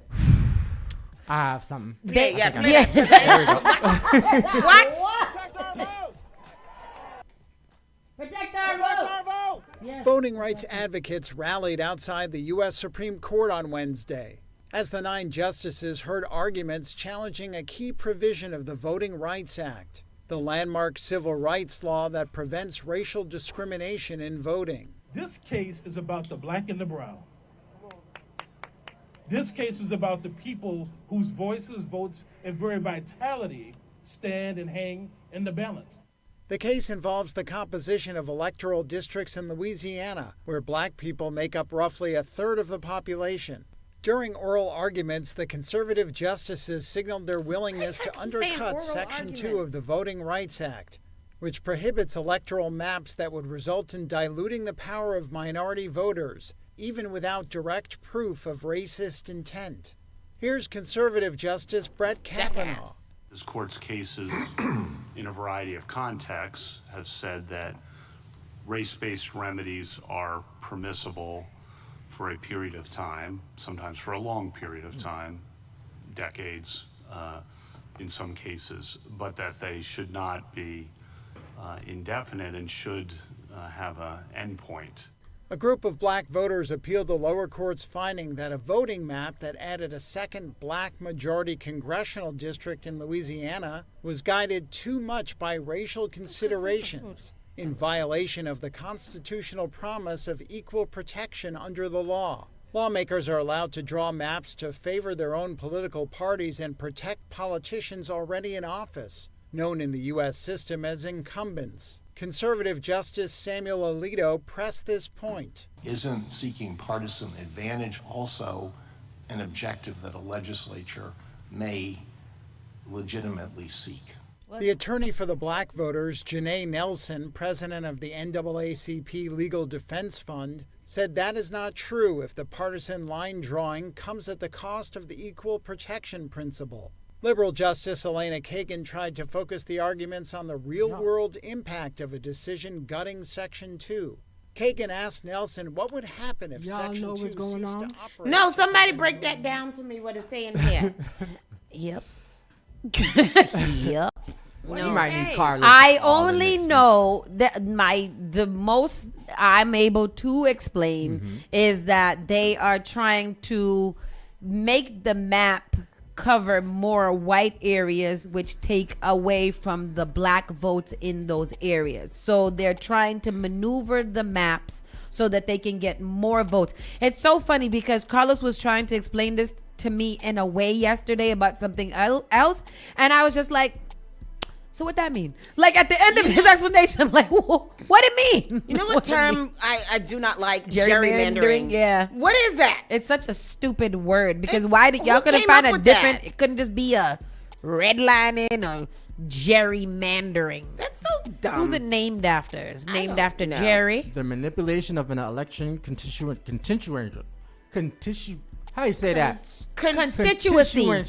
Yes. Constituency. There you go. Boundaries. So I as don't know what you're saying. favor one party or class. Okay. So basically, should the justices overturn a significantly weakened Section 2 of the Voting Rights Act that would give GOP-controlled states much more power to draw districts that dilute the votes of minority voters? That one, who are statistically more likely to vote Democratic, meaning Republicans could broadly create more seats that are likely to go for GOP candidates, and Democrats would have far less recourse to challenge those in seats in the court. But so if we know, this is the things that always bother me about politics. If we know that it's illegal and it's not fair, why is it allowed to happen? And why is it allowed to happen from the highest court of the Supreme Court, making up shit as to why it should be allowed to happen, even though it's illegal and it shouldn't happen? And why is all this shit happening now? Because Why? Donald Trump. Because of Donald Trump. Because of Donald Trump. Terrible. Terrible. It is terrible. Yesterday, big news, journalists left the Pentagon rather than agree to new reporting rules. Pete Segfest. Or whatever the Segfest.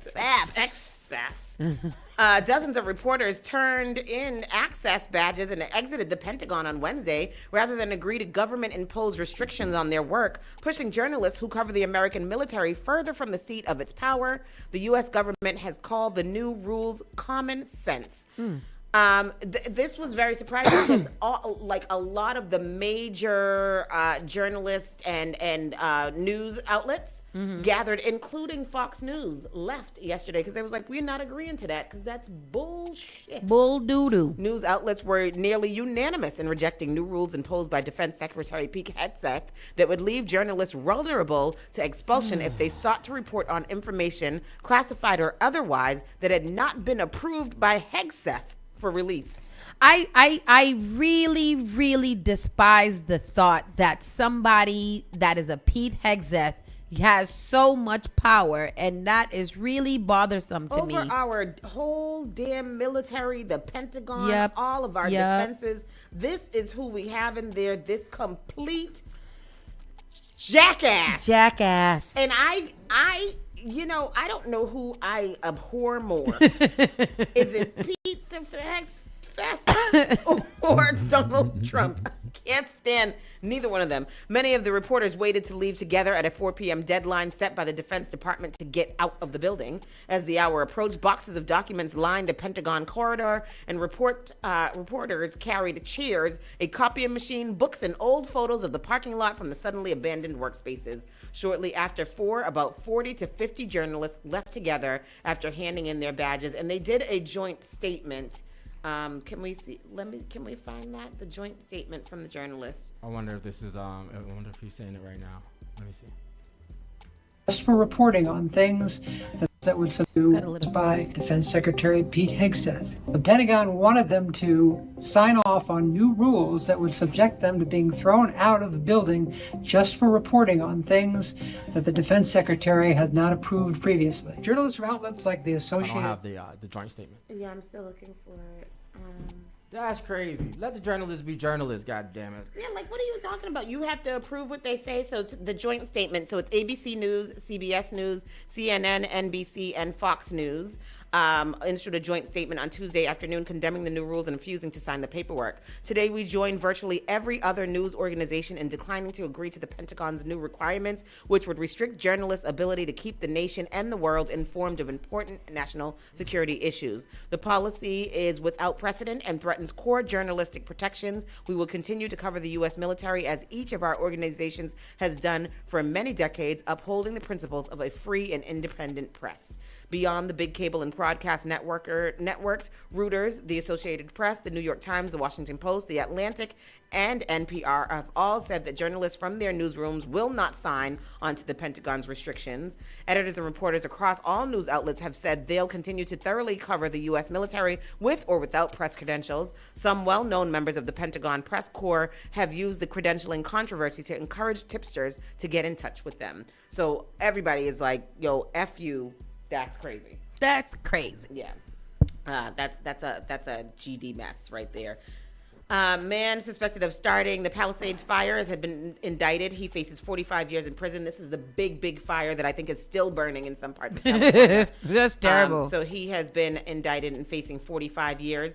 Remember we talked about the rat hole in Chicago? We had talked the rat hole that was in cement that has been there for years and years and years. It was like the outline of a rat that had gotten in. Oh, yes. Yeah. Now they're saying that it wasn't even made by a rat. They What think was it made made by a squirrel. Regardless of what it was made by, it's an animal. And it's the rat hole. Who And cares what it was made by? Ain't a squirrel a rat?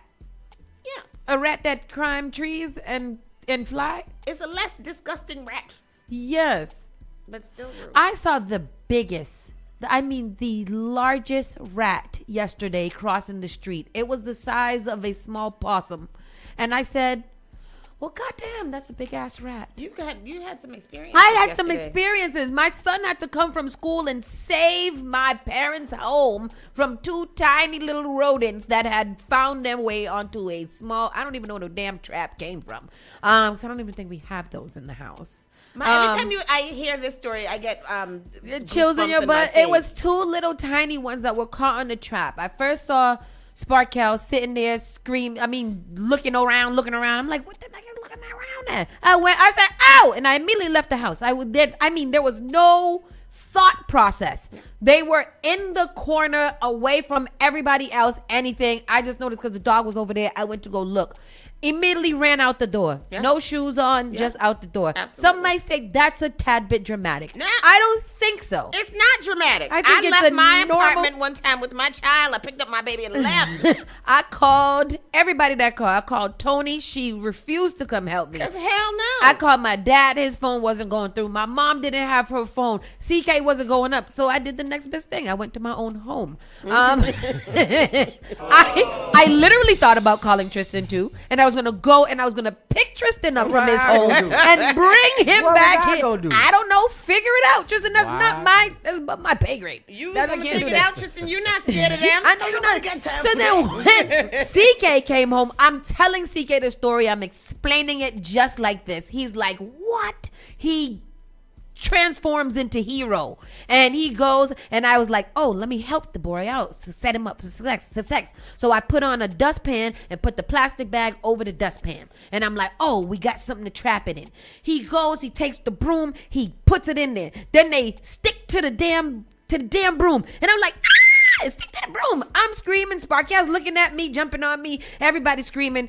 CK's holding it together. He gets him. He puts it up. I'm like, tie it like they do CK's poop. And he ties it and throws it in the trash. Wow. And she calls the dog and CK each other's names. Oh, what are they? To let y'all know. Which one is it? Which one I'm talking about? Sparky's poop. Oh, Sparky's poop. Yeah. Oh, it's CK's poop. Because Sparky is either Cornell or CK. One of the names. And CK is the other one. But all is well and all is done because I have a son and I don't need a man because I have a dad and I have a son. Yeah. So y'all can't tell me nothing. Yeah. Yeah. I left the whole apartment because of a mouse before. I grabbed things in a bag and I moved to my boyfriend's house. Down the street. Because I was like, this mouse can have this house. The mouse was in the closet on my sweater. Oh, no. And when I opened it, it paused like, if I don't move, she won't see me. And I was like, oh, hell no, you had his house back. I left that apartment. Never to return. There's a Bayesian song that I've been looking for like 20 years called "The Rat's Coming." Oh no, I don't want to hear it. I don't want the rats. What's coming? The rat's coming. The rat's coming. Why would the rats be coming? Rat. Bring me a rat. J.D. Vance tells the Democrats to outraged over young Republicans leaked group chat to grow up. Vice President says Jay Jones text wishing death on conservatives. Children are 1,000 times worse. So what is the story? So basically the Republicans, there was a group chat of young Republican leaders. And in this group chat, it got leaked what they was talking about. They were pretty much agreeing with thought raping was epic. That hit, the regular kind. Okay. Hitler was a hero.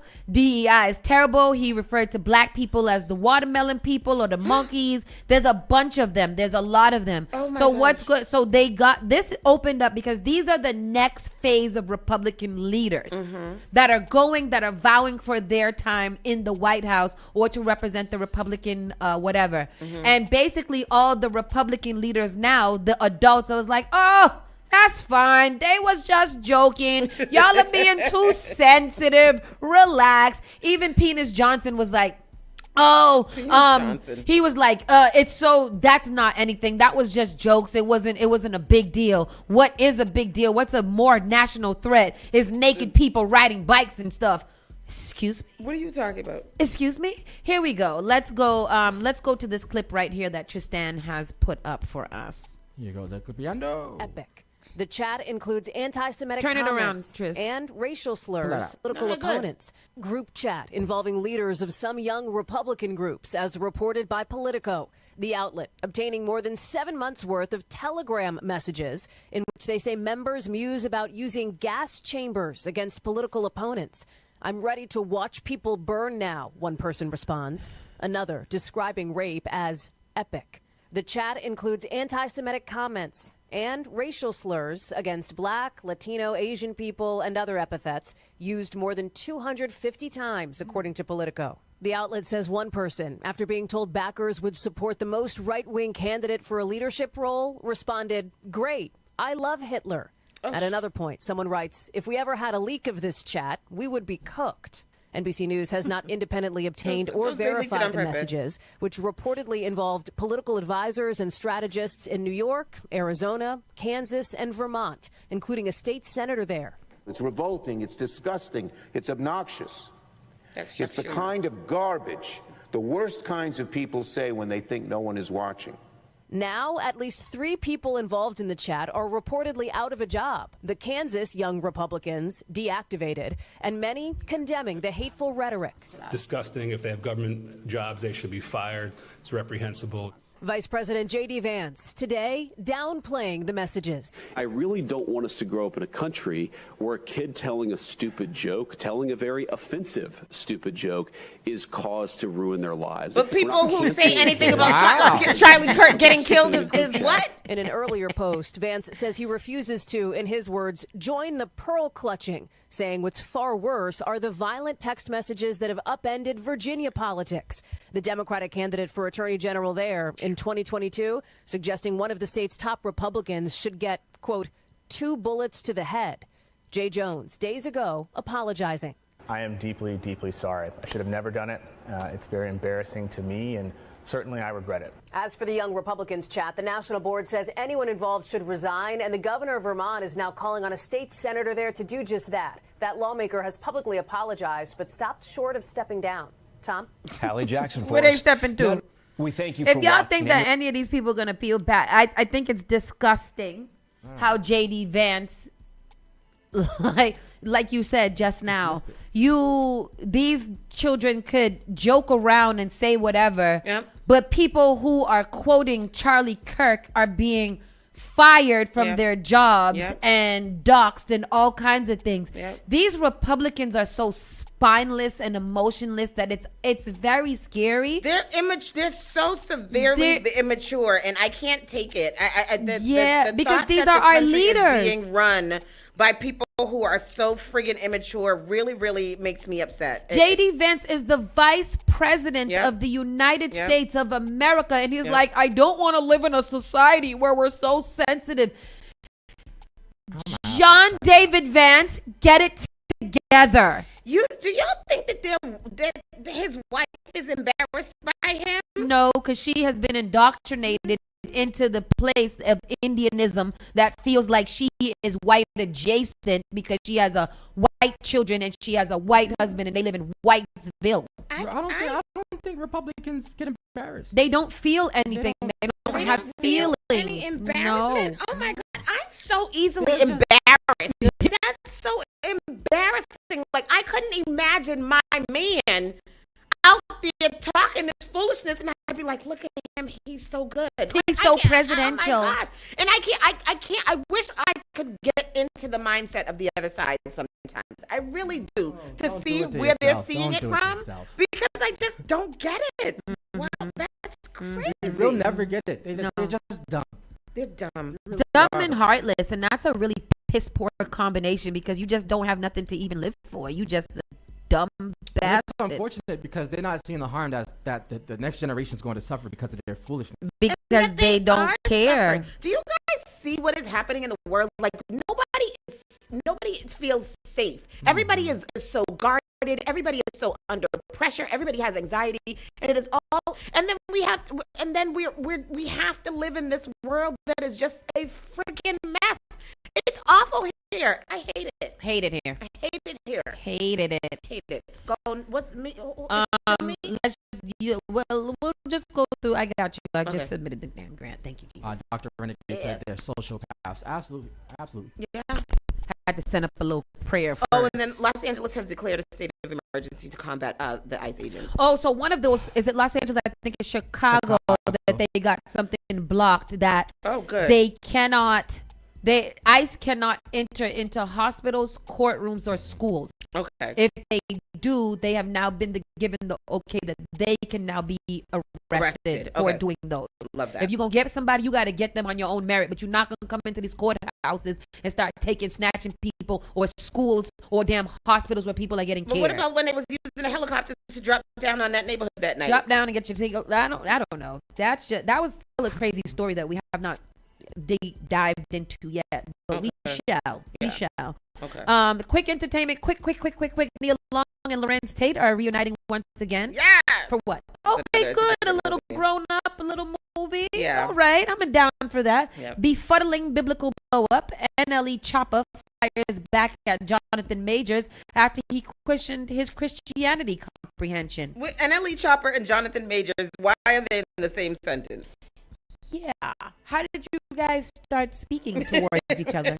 Why do y'all know who each other is? I know that he was in, what is his name? Kirk Franklin's round table. Who? NLE Chopper. NLE Chopper? Yeah, over the weekend. Is his emo rap Christianity? Is he Christian? Because Cassidy is very Christian now. I don't know. That's random. Losing $20 million Los Angeles home for not paying man who her husband allegedly assaulted in 2019. See, I just feel, and she has also gone on record to say that there's no album coming out. Yep. Because, Nikki, there was never an album in the first place. Yep. You're just a bitter 40-year-old bitch. And that's the problem. She's 42. Whatever. Stage category, you gotta get it together, because you are too iconic to be such a hot ass disastrous mess. Yeah. And it's this, and Barb's can kiss my black self. She made the announcement saying, no, the album won't be coming out. I hope you're happy. And I love you, and I'm done, and there's no more music ever. And starships are meant to fly. It sounds like a bitter cry for help and attention. For the Barbs. Darius McCary seen for the first time in court since arrest. What'd he do? Be a jackass. What'd he do again? I don't know what he did. Has seen for the first time Wednesday since his arrest last week, and he chose to represent himself during a court hearing. But the only problem was he didn't appear to know what the F was going on. Does Darius McCary ever know what the hell what is going on? You know what's so bad? Remember when Malcolm Jamal Warner died, and people were like, why didn't it take Eddie Winslow instead?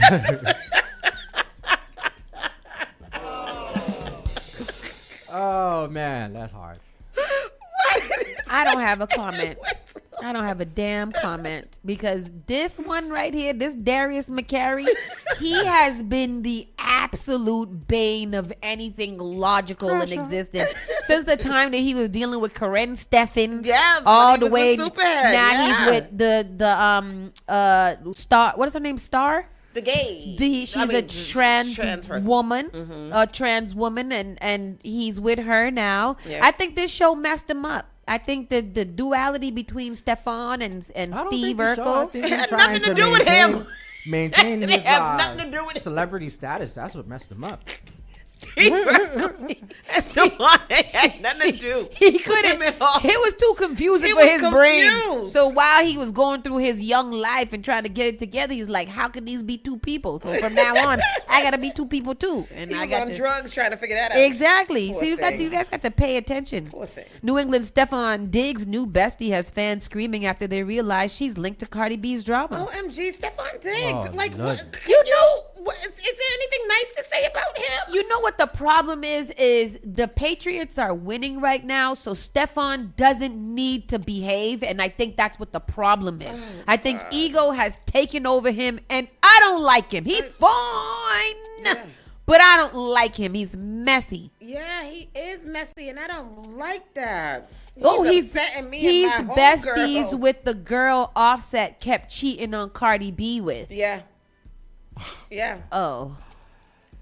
And giving her all Yes, kind of man. shout out. She Yes, sent man. she sent him a shout out, something about Stefan Diggs, always a part of my heart, and he was like, "That's right, girl." He retweeted it and was like, "That's right, girl. We together forever." Some shit. I don't know what he said, but whatever he said, he shouldn't have said, because if he was my boyfriend, he would have got him slapped up. in the face.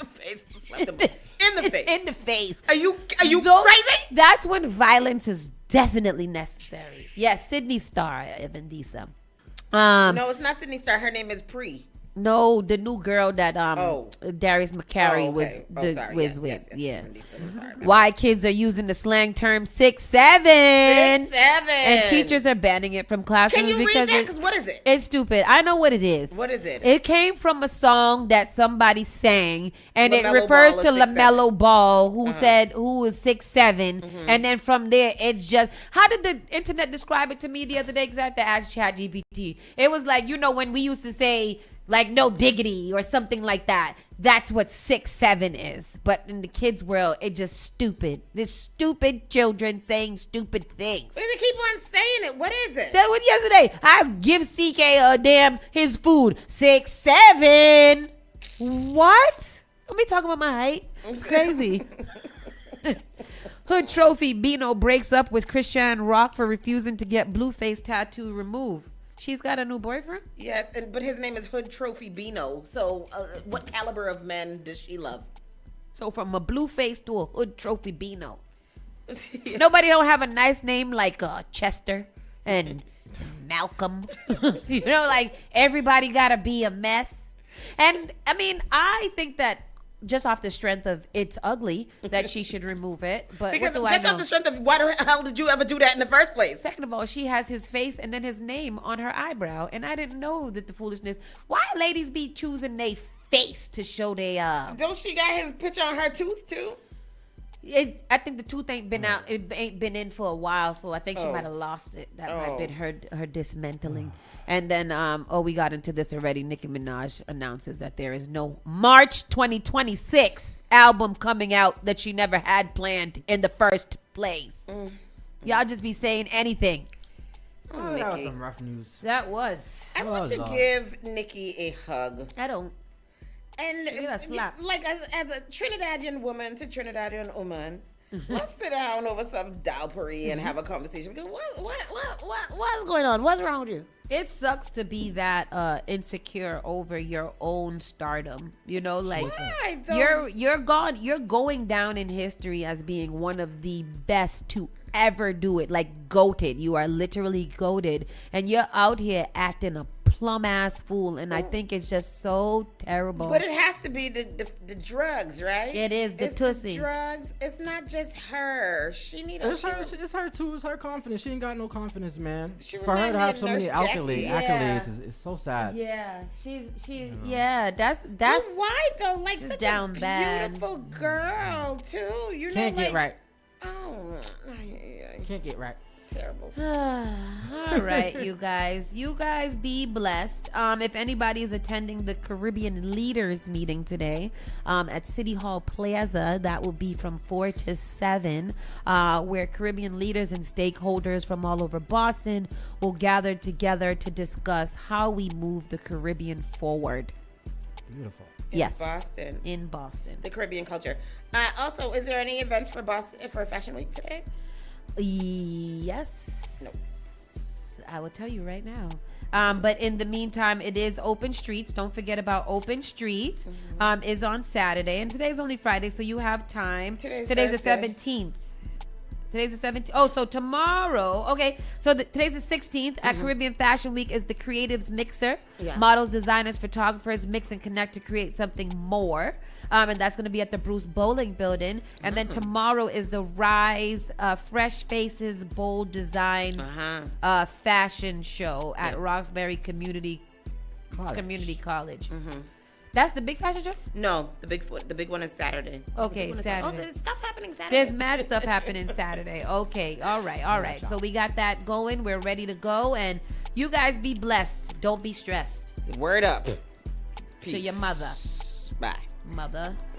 You're listening to Saucy and Friends in the morning with Miss Hot Sauce, Miss Tony, and Rockstone Triz.